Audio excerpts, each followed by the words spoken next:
And welcome back to the Murdy Creative Co podcast. I'm your host, Kyle and Murdy, and today's topic is who defines the terms. But first, I want to say thank you to everyone who supported the company so far. If you haven't got a chance, go check us out on the web at murdycreative.co. That's MURDY creative.co. Or you can check us out on Facebook and Instagram by searching at murdycreative.co to see the best of our product shots. While we're up to date with our daily photos and be the first one to know about new product launches, you can also use the subscribe button at the bottom of our website to be included in all of our new product announcements. Be sure to check out our laser engraving, personalization options, and exclusive colors on the website, or you can get a blank one on Amazon Prime. Also, if you haven't joined our Discord server, please do so. The description will have a link at the very top of it that will have the details of how you can join. You just click on that, it'll take you to the server. In the Discord server, we talk about the prototyping that I'm doing, suggestions, new product ideas, surveys, all sorts of great stuff. And that's a great place to get directly in contact with us and communicate more openly in the community. So check that out if you're interested. We would love to have you join our Discord in the comments below. So, this is a topic I kind of went back and forth. I'm like, do I talk about this? Do I not talk about this? And part of the reason why is because I'm pretty upset about it. I'm still pretty frustrated about this. And it's one of those things where I read the email last night and I thought to myself, you know what? I'm not gonna worry about it. I'm just gonna let it be, and I'll think about it a little more before I respond. The thing I'm talking about is who defines the terms of a deal for payment, for delivery, for goods. Now, the short answer is both parties, of course, obviously, right? It's not that simple, though. It's more complicated because there's a lot of elements there are a lot of extraneous elements that go into the deal that are never said, that are not spoken, that aren't necessarily known by both parties, that play into it. For example, hypothetically, if there was a company that was desperate to make a deal because they needed the money, and a buyer came to them and approached them and said, I got a lot of money, I'd like to buy your product, but I don't want to pay you for 3 months. That company might be inclined, if they can, to take that bad deal functionally because they don't really have a lot of choice, because they're in bad shape. Flip side, another hypothetical, a company that's doing great business, it's got a strong product line, it's got a lot of offers on the table, there's a lot of companies out there that are interested in them. If that same buyer were to come to them and say, I want your product, but I'm going to pay you in 3 months, the company would say, no. Right? So there's an element of power, and I hate using that term because it's gotten so semantically overloaded. The term power, and in negotiations, this idea that's like, oh, it's just the power party. No, there's so much more than that, right? Because it's not just about who's got the best negotiating power, right? Who's got the best negotiating position in these situations. It also has things like history, the relationship you have with the customer beforehand. It's got inventory and supply chain concerns, right? How are you able to actually fulfill the order, and do you have the cash flow you needed? So there's a financial element to it, right? Do you have the money you need to buy the materials up front to be able to support the order? You've got labor concerns, right? If you've got people that are going on vacation, or people that are overworked, or you got people that you're already at the top of your production capacity. Maybe the lead times and the things aren't really accessible for you, even if you wanted to do them, even if the client wanted you to. So there's a lot of elements that come into these negotiations, and it's not possible for both parties to know everything. And even if both parties did know everything, that wouldn't necessarily change the fact that there's a certain level of effort put in by both parties to make the deal most optimal for them. And oftentimes there is common purpose in an arrangement, but there also at the same time often can be somewhat of counter purpose. And what I mean by that is that obviously if you're the buyer, getting the best price is your goal, and getting the best terms from, the time of delivery and the time of payment, right? Getting all of that stuff is the most ideal. And on the flip side of that, if you're the seller, you don't want that to happen. You want to sell it for the most money you can make on terms that allow for you to have the most comfortable margins for your work period, your inventory, your supply chain, all of the other things. However, both parties want the deal to happen, right? So there is a counter and a cross purpose. Now, one of the issues that come into play in all of these arrangements that I think is challenging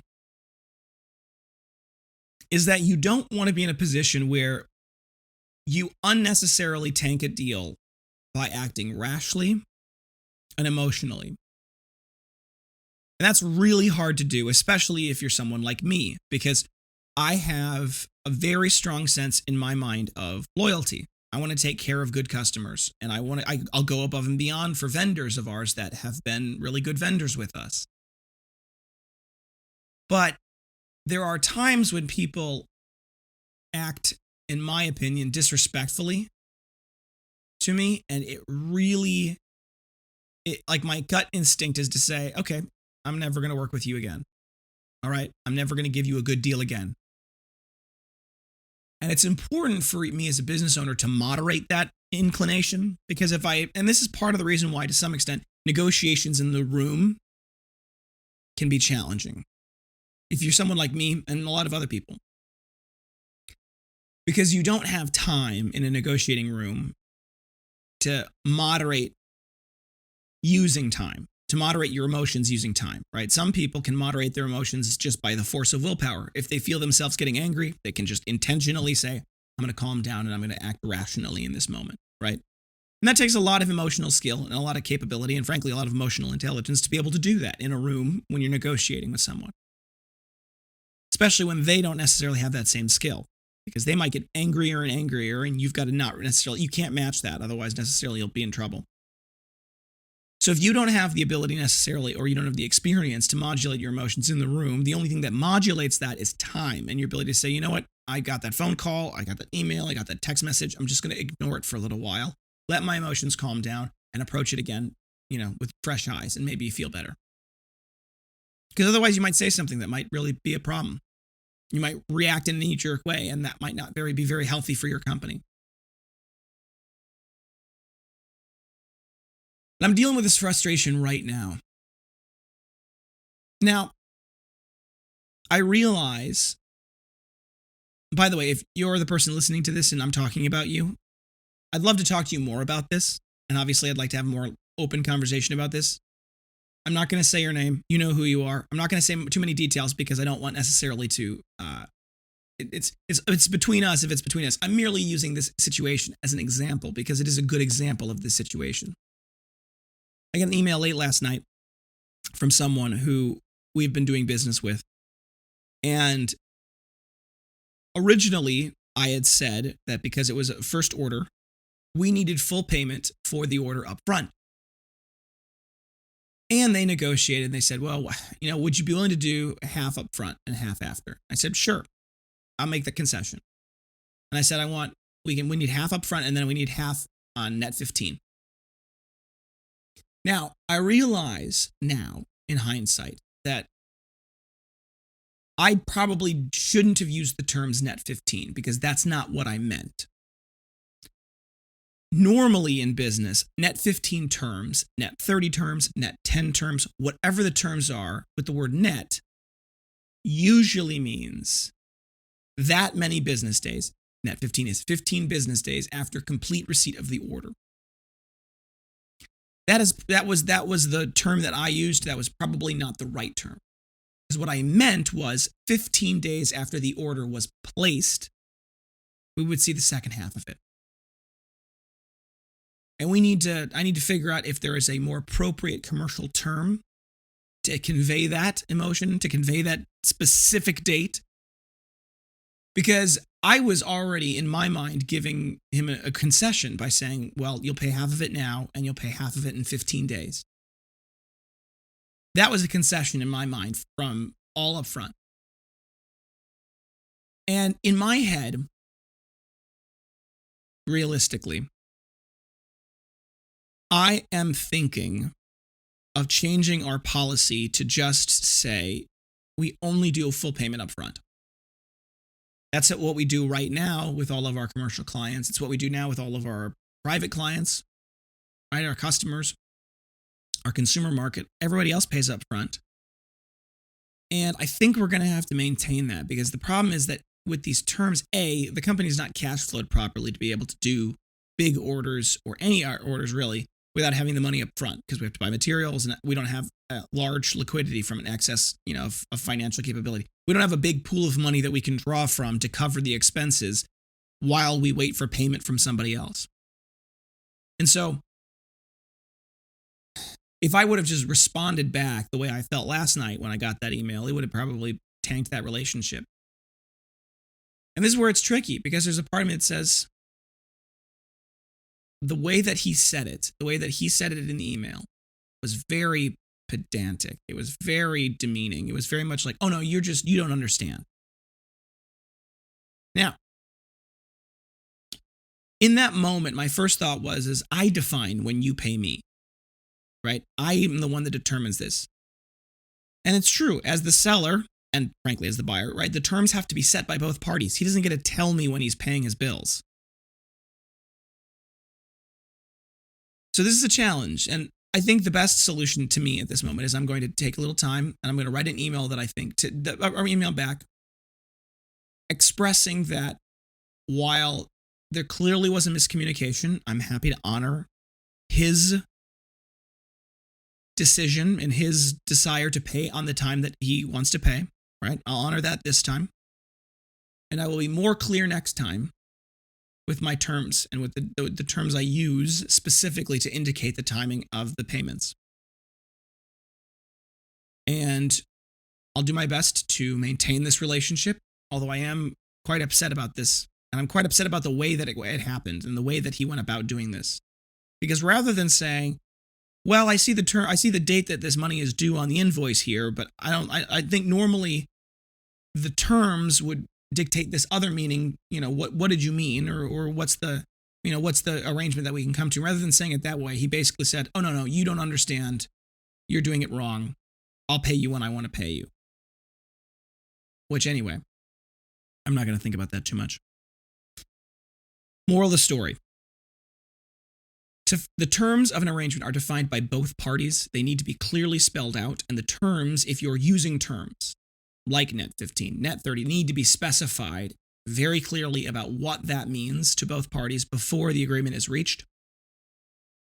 And in the cases where there are negotiations that happen, and then after the fact there seems to be confusion about what was agreed upon, it is best, in my opinion, to take some time, let your emotions settle down, and try to do your best in the situation to preserve the relationship and work on communicating in such a way that allows for you to continue to do business into the future.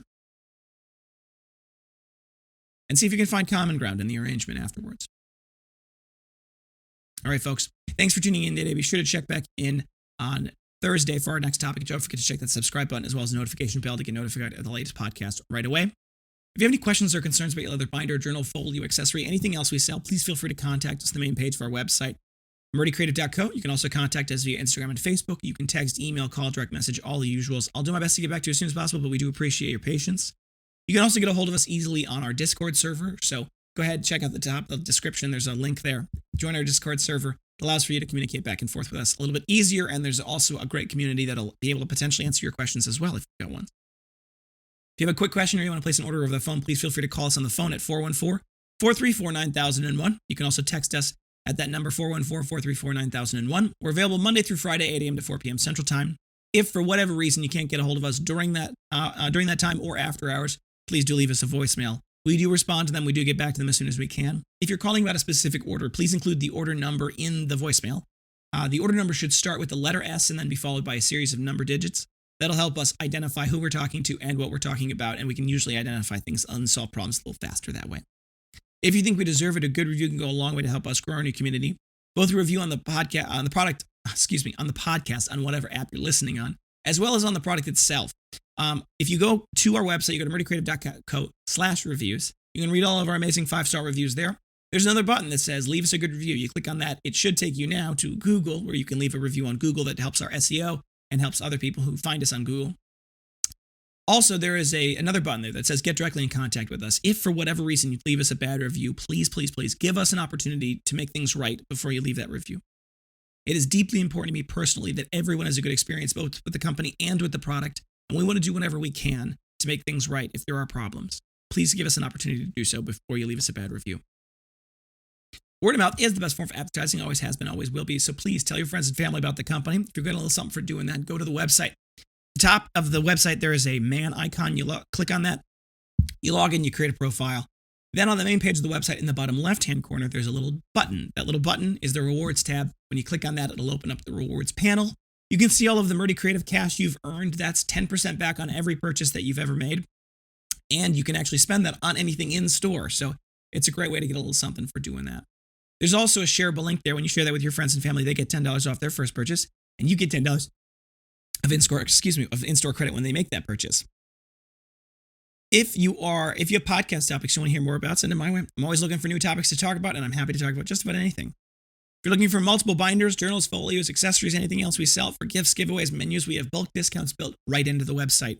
All you need to do is mix and match to your heart's desire, build your own perfect package in the cart, and click checkout. The discount art is only based off the total cart quantity, not what's in the cart specifically, so you'll be able to get that bulk discount will automatically apply based off of what you ordered itself, and those only start at a minimum order quantity of 5, and it goes up from there. If you're looking for a custom engraved item, we have no minimum order quantities and no setup fees. It's a simple flat fee per item, normally about $15. It can go down a lot because the bulk discount also applies to that. So if you're getting a whole bunch of a custom engraved thing with a logo, it can be a lot less than that $15. But you can just get one if you want to just get one. Go to the website, click on any product page. On the product page, there should be an Add Custom Logo button. If you click on that, it'll take you to the customized version of that product. Be sure to check the versions, the options you want, and then click Launch Customizer or Add Custom Logo. It'll launch our customizer where you can upload logos, artwork, add text. You can rearrange, organize that all, get that taken care of. And then you click Add to your cart. It ties that image that you made to that product so that when we go to make it, we can replicate that exactly as you designed it without editing or changing it at all, which is great. Anyway. If you have any questions or problems with that, there's something missing, you don't see the button on the website for certain products, do feel free to reach out to us. However, we will be happy to create a custom mock-up for you as well as an order link on any products that aren't in the customizer yet. Thank you so much for tuning in. Have a great day, and goodbye.